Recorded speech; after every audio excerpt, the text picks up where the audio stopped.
રાજકોટ જિલ્લાના ઉપલેટા તાલુકામાં આવેલ પોરબંદર રોડ ઉપરની રચના સ્કૂલમાં રાજકોટથી નવરંગ નેચરલ ક્લબ દ્વારા અને સ્કૂલ દ્વારા ફૂલછોડ, ગુલાબ, શાકભાજી અને મધનું વિતરણ કરવામાં આવ્યું હતું।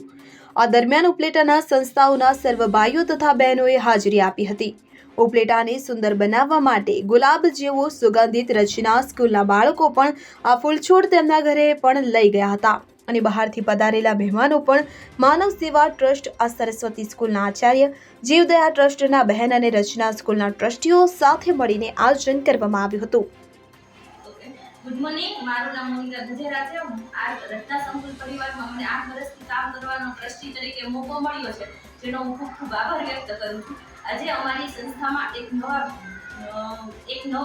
વૃક્ષ વિતરણનું આયોજન છે, જેમાં અમે શાકભાજીના ફૂલ છોડ છે અને મધ વિતરણનું કાર્યક્રમનું આયોજન કરેલું છે, જેમાં મજેઠીના વૃક્ષ પ્રેમી જગાભાઈ ડાંગર, દિનેશભાઈ ગણસાગરા, માનવ સેવા સમાજ તરફથી અને જીવદયા સંસ્થાના સેજલબેન તેમજ માધુરીબેન, જે અમારી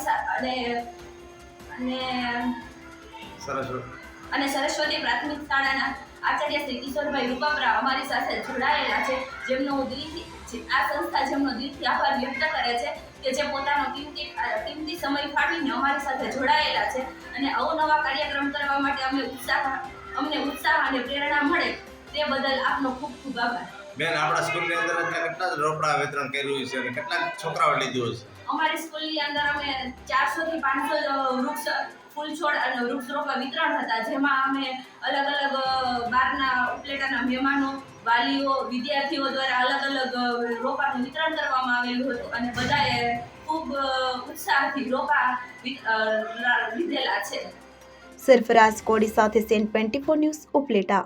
હવે જુઓ દેશ દુનિયાની તમામ ખબરો તમારી આંગળીના ટેરવે। ઉઠાવો મોબાઈલ અને Google Play Store પરથી ડાઉનલોડ કરો અમારી CN24 ન્યૂઝ મોબાઈલ એપ।